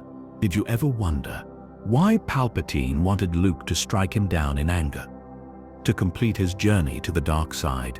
What if that room, that throne, that entire chamber on the second Death Star was designed as a Sith ritual site? The lightning, the echoing voices, the dark corridor leading to the Emperor, it all mirrors a temple, a trial, a place where dark ascension was meant to happen. But there's more. Let's explore a little-known fact from Star Wars lore. The concept of world engines, massive, ancient constructs, built by dark Force users, capable of altering planets, of reshaping ecosystems, of corrupting the Force in entire regions of space. The Death Star could be considered a modern world engine. Its fire doesn't just destroy matter. It disrupts balance. It unmoors harmony. And what happens when you do that over and over? System after system, world after world, you tear a hole in the Force, one that only darkness can fill. It's not just tyranny. It's desecration. It's alchemy on a scale never seen before. Let's take a breath. Picture the Death Star again, but now, see it not as a machine, but as a temple, a black star, burning with red energy at its core. Imagine priests in imperial uniforms, chanting through their computers, calling on a corrupted Kyber heart to release the scream of a planet into oblivion. This is not science fiction anymore. This is dark mythology, Sith cosmology. Now consider this final layer. The Death Star's destruction didn't just cripple the Empire, it cleansed something. It broke a ritual. It disrupted a sacred Sith process. The shockwave from its explosion was more than metal, more than fire. It was spiritual, a purging, a release. And in that release, the Force began to rebalance. Luke didn't just save the rebels. He interrupted a dark liturgy. He stopped the ritual of fear. And maybe that's why the Emperor returned, in shadows, on Exegol. Still craving temples, still building machines like gods, because he knew that terror, that ritual, was never truly completed. But now you know. Now you've seen the deeper story. The Death Star was never just a weapon. It was a shrine, a spell, a lie wrapped in steel, built to warp the Force itself. So as you drift off now, let your mind float beyond the stars, past the rebel fleet, into the cold stillness of the galaxy. And there, you'll find it, silent, dead, but echoing forever. The Black Star, the Temple of Fear, now gone, now quiet, like your thoughts, like your breath, like your dreams. Sleep well, traveler. The dark is behind you, and the light is ahead. Clones like Rex, Wolf, and Gregor, they didn't just malfunction. They made choices. They questioned orders. They resisted. And some, like Rex, even removed their chips entirely. And what if they weren't anomalies? What if this resistance wasn't just coincidence, but part of a hidden evolution? We begin with Captain Rex. Rex was different from the start. He developed close bonds with his Jedi commanders. He was fiercely loyal, not to the Republic, but to his brothers and to his principles. By the time of the Umbara campaign, Rex was already questioning the morality of orders. That arc in many ways marked the beginning of independent thought. General Krell's betrayal forced Rex to confront a horrifying reality, that sometimes those in command were not to be trusted. He disobeyed Krell. He stood up for his fellow clones, and he survived. That kind of internal rebellion doesn't just happen. It's the sign of something more, something organic, an awakening. Let's go deeper. Wolf, another veteran clone, is known for his hardened demeanor. He once blindly followed orders. But after the war, even with his control chip intact, he started to change. Wolf became suspicious of outsiders, defensive. Yet when confronted with Jedi like Ezra and Kanan, his sense of judgment, not programming, took over. He lowered his weapon. He let them in. Why?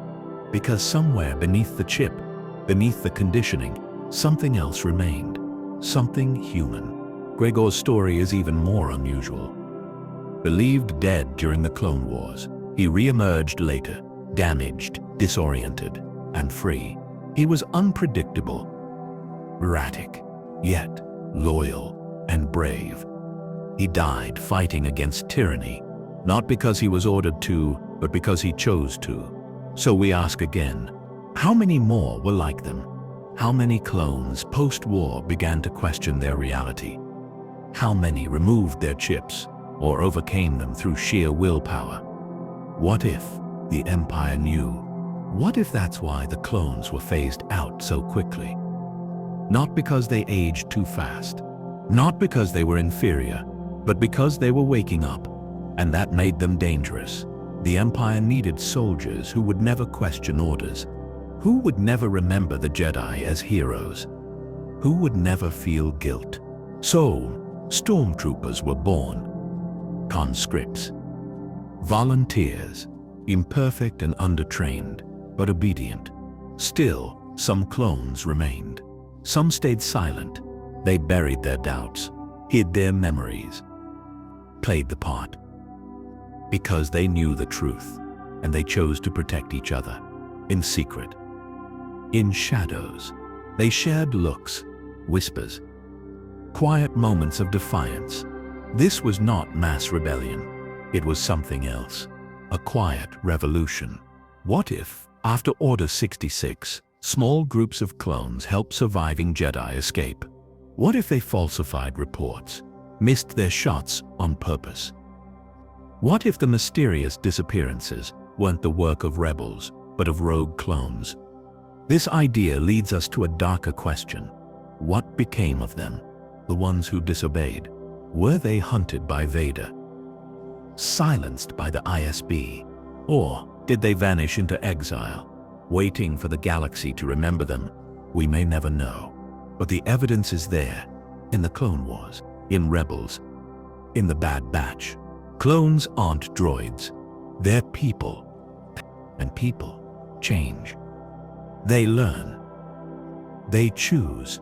And sometimes, they choose freedom.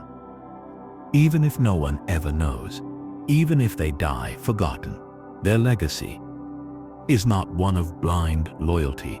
It's one of courage, sacrifice, and quiet resistance. So next time you see a clone trooper, look closer.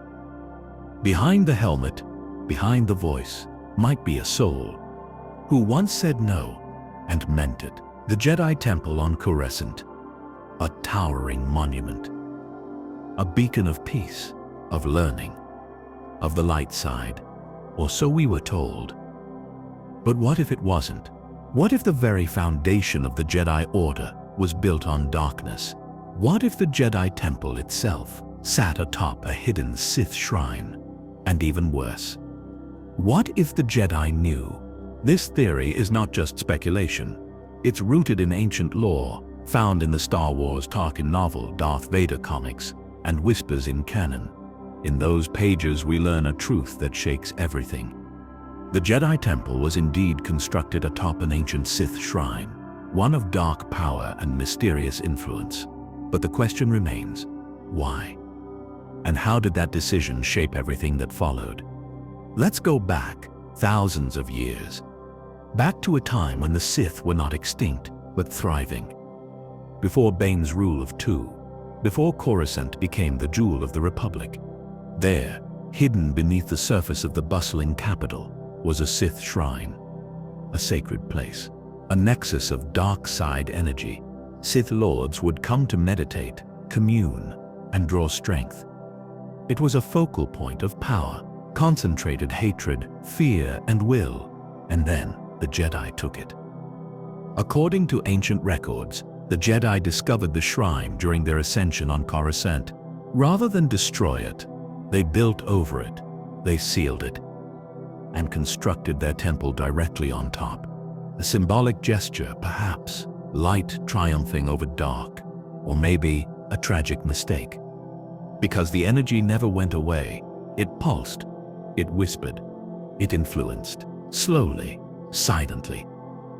It's said that over time, the dark side seeped upward, not through cracks in the stone but through the Force, corrupting visions, twisting prophecy, fueling pride, arrogance, and fear. And no one noticed, or if they did, they stayed silent. But why would the Jedi allow such a thing? Why not purify the ground? Why not destroy the shrine? Some believe they couldn't. That the shrine's darkness was so deeply woven into the Force that removing it would unbalance the planet. Others suggest a darker truth. That the Jedi wanted to study it, control it, harness it. Not to use the dark side, but to understand it, to conquer it through knowledge. This kind of hubris is not unheard of. We've seen it before. Jedi, like Dooku, once noble, began to ask dangerous questions. Yoda himself sensed growing arrogance within the Order. Mace Windu developed a combat form, Mapad, that flirted dangerously close to channeling dark energy. Even the Jedi Council began rejecting visions of the future. Too clouded, they said. But what if the source of that cloud wasn't the Sith in hiding, but the darkness beneath their very feet? Consider this. Why was Anakin's presence so disruptive within the temple? Why did the Council feel so uneasy about him, despite his heroism? What if the dark side was amplifying his emotions, magnifying his fear, his attachments, his guilt? And more importantly, what if the shrine's influence accelerated the Jedi's fall? Let's talk about Palpatine, a Sith Lord, hidden in plain sight, operating within walking distance of the Jedi Temple. He knew about the shrine, and he used it. In the Tarkin novel, we learn that after the Clone Wars, Palpatine converts the Jedi Temple into the Imperial Palace. Not for practical reasons, not for symbolism, but because he wanted direct access to the Sith shrine underneath. He sat in the very chair where Yoda once meditated. He channeled the power beneath the floor. He fed off the residual dark side energy corrupted by centuries of suppression. It's chilling to think about that the heart of Jedi wisdom was always beating with Sith power, and that over time it changed them. We often talk about the fall of the Jedi as a result of politics, war, or pride.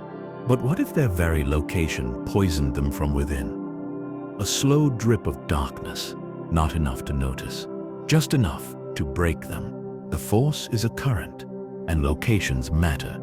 Dagobah has its cave, Osta too, its first temple, Mortis, a realm entirely built on Force energy. Why would Coruscant be any different? Perhaps the Jedi believed they were strong enough to resist, but belief is not immunity. Even Yoda, the wisest of all, chose exile to a quiet swamp, far from politics, far from temples, far from shrines. Maybe he knew, maybe he finally understood. This theory challenges everything. It asks us to reconsider the narrative, not as a black and white tale of Jedi versus Sith, but as a tragic story of good intentions built on a rotten foundation. The Jedi wanted peace. They wanted knowledge. They built their temple to reflect the light, but they built it on shadows. And in the end, the shadows won. Even Luke Skywalker, after the fall of the Empire, doesn't rebuild the temple on Coruscant. He chooses remote locations, hidden places, natural spaces untouched by civilization. He learns from the mistakes of the past. He listens to the Force, not to history, not to pride. So we ask one final question. If the Jedi Temple had been built elsewhere, if the shrine had been destroyed, if the light had truly shone untainted, would Anakin have fallen? Would the Jedi have endured? Would the galaxy have been saved? We may never know. But the stones remember, and beneath the ruins of the temple, the shrine still sleeps, waiting, whispering. A reminder that the line between light and dark is sometimes drawn beneath your feet. Darth Plague is the wise. The name echoes through the corridors of Sith legend, a Sith Lord of immense power, whispered about in dark corners of the galaxy. His tale, recounted by Palpatine to a young Anakin Skywalker, is both chilling and fascinating. Plagueis was said to be so powerful that he could manipulate midi-chlorians to create life itself. He could prevent death, bend the very fabric of life with the dark side. But in a cruel twist, his own apprentice betrayed him, killing him in his sleep, or so the story goes. But what if that wasn't the end? What if Darth Plagueis, the master of life and death, truly cheated death? What if the legend of his demise was a deliberate deception? a ruse designed to protect his survival. And what if this survival wasn't just lingering as a Sith spirit, but a full rebirth? A new existence hidden from the galaxy's eyes. The sequel trilogy, From The Force Awakens to The Rise of Skywalker, introduces us to a mysterious dark figure, Supreme Leader Snoke, a being of unknown origin, wielding terrifying power and commanding legions of the First Order. Yet, little is known about Snoke's past. He appears ancient and battle-scarred, yet his backstory remains a mystery, never fully explained. This theory proposes a startling idea. Snoke was not merely a new villain. He was Darth Plagueis reborn, a Sith Lord who transcended death and returned to pull the strings of galactic fate. Let's explore the evidence. Firstly, Snoke's appearance is peculiar. His gaunt, elongated face and tall stature bear resemblance to the Muun species, the same species as Darth Plagueis. The Muun are known for their high intelligence and long lifespans, perfect for someone who might survive through manipulation of dark side energies. Snoke's cryptic speech, vast knowledge of Sith lore, and ability to manipulate others with the Force reflect the cunning and wisdom attributed to Plagueis. Snoke's control over the First Order and his influence on Kylo Ren also mirror Plagueis' traits. Plagueis was a master manipulator, orchestrating events from the shadows. Similarly, Snoke operates behind the scenes, influencing Kylo Ren's descent into darkness, pushing him to claim Vader's legacy. Even Snoke's mysterious death at Kylo's hands may be part of a deeper Sith tradition, a ritual betrayal to strengthen the apprentice and continue the Sith lineage. But why would Plagueis choose such a path? Why hide behind a new identity? Because the galaxy had changed. The Sith had been hunted to near extinction. Survival demanded cunning and reinvention. Plagueis, always a master of the long game, would have prepared for centuries to come back stronger, hidden, and ready to strike. Another layer to this theory is the return of Palpatine in The Rise of Skywalker. In The Rise of Skywalker, fans speculate that Palpatine's resurrection was not natural. Some propose that Palpatine was cloned, or that his spirit was possessed or merged with Plagueis' essence. After all, Palpatine was once Plagueis' apprentice, his dark son in Sith tradition. The merging of two ancient Sith spirits into one could explain the seemingly impossible return of the Emperor, his overwhelming power, and his relentless pursuit to dominate the galaxy once more. This merging theory suggests that the battle between good and evil in the sequels isn't just about Palpatine versus the Resistance. It's the culmination of centuries of Sith ambition and legacy, a dark saga continuing under new guises. Kylo Ren's arc also fits into this narrative. Obsessed with his grandfather Darth Vader's legacy, Kylo Ren is manipulated by Snoke, or perhaps Plagueis, to continue the Sith tradition. Yet, Kylo's conflict, his pull between light and dark, mirrors Anakin's tragic fall and redemption. This cyclical nature of the Force is no coincidence. It suggests a repeating pattern, a saga, where the past continuously influences the future. Plagueis' obsession with life and death, with creating and controlling life, echoes in the cloning technologies and dark experiments seen in the sequels and related media.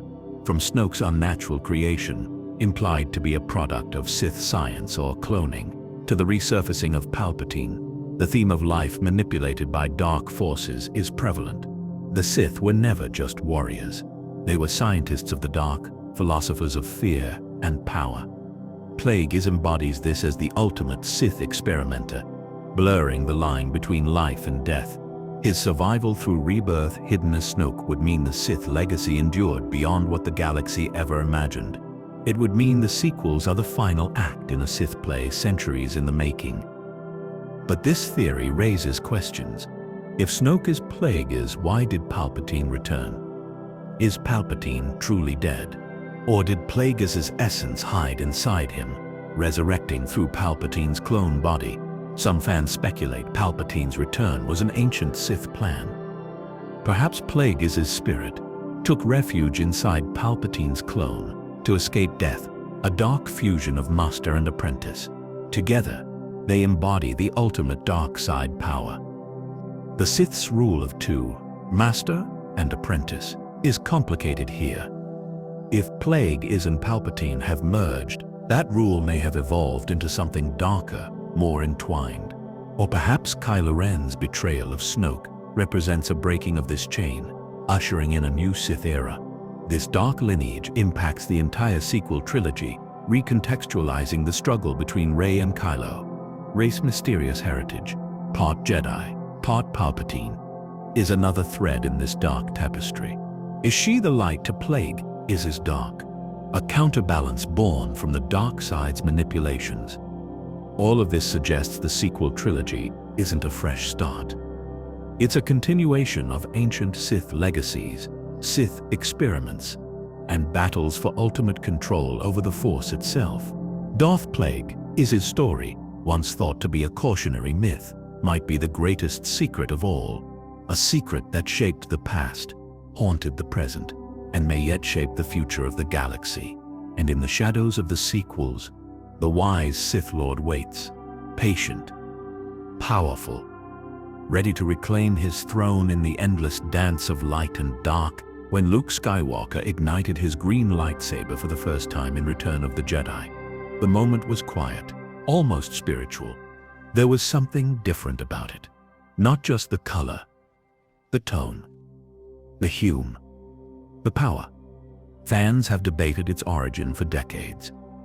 But what if the reason Luke's lightsaber feels so unique is because it contains an ancient crystal, one not found in the sands of Tatooine, not constructed in a cave, but recovered from a forgotten relic, from a Jedi long thought gone?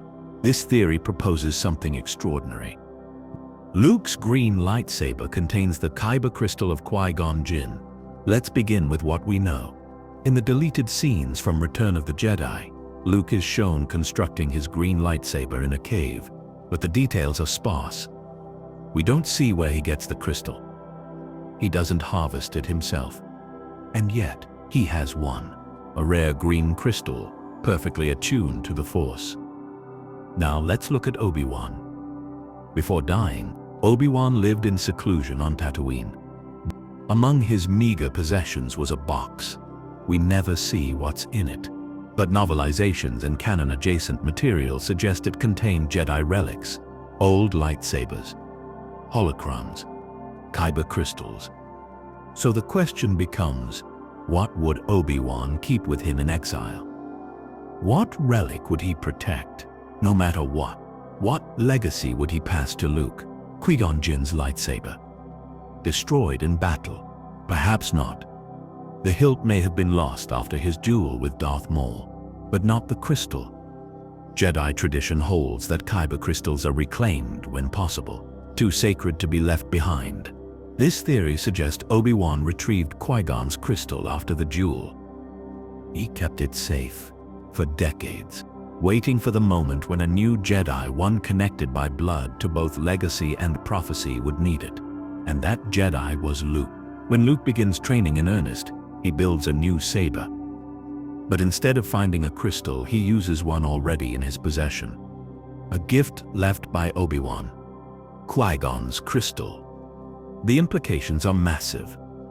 Qui-Gon was the first Jedi to learn the secret of Force ghosts. The first to truly listen to the living Force. His path was unorthodox, his philosophy unique, and by wielding his crystal, Luke was unknowingly inheriting that philosophy. Not the rigid dogma of the Jedi Council, not the war-born pragmatism of the Clone Wars, but a gentler, more intuitive connection to the Force, the living Force. This could explain Luke's demeanor in Return of the Jedi. He is calmer, more centered. He resists anger more than Anakin ever could. He sees the good in Darth Vader, the man Qui-Gon believed was the chosen one. It's possible the crystal itself was subtly guiding him. Kyber crystals are semi-sentient. They resonate with their users. If Qui-Gon's essence was somehow imprinted on the crystal, Luke may have felt that influence. A whisper in the Force, guiding his hand, steering his heart, and there's more. In The Last Jedi, Luke retreats to Ahch-To. He has become disillusioned with the Jedi. But what if this was part of the crystal's arc as well? Qui-Gon himself questioned the Jedi Order, believed they had lost their way. Luke, attuned through Qui-Gon's legacy, may have come to the same conclusions, not through bitterness, but clarity, not through anger, but sorrow. And yet, he returns, to protect Leia, to challenge Kylo Ren, to become a legend. All along, he may have been the culmination of Qui-Gon's vision, the Jedi reborn, not in structure but in spirit. This theory doesn't rewrite canon. It deepens it. It draws a line through time. From Qui-Gon to Obi-Wan to Luke, a lineage not of blood but of belief. A Jedi Order not built on rules but on trust in the Force. The green blade, the Hume in the silence, the old wisdom hidden in the crystal, and perhaps still waiting to awaken. Coming up next, this is the final block. A gentle closing to your journey through Star Wars theories. Relax, let your mind drift, and may the Force be with you.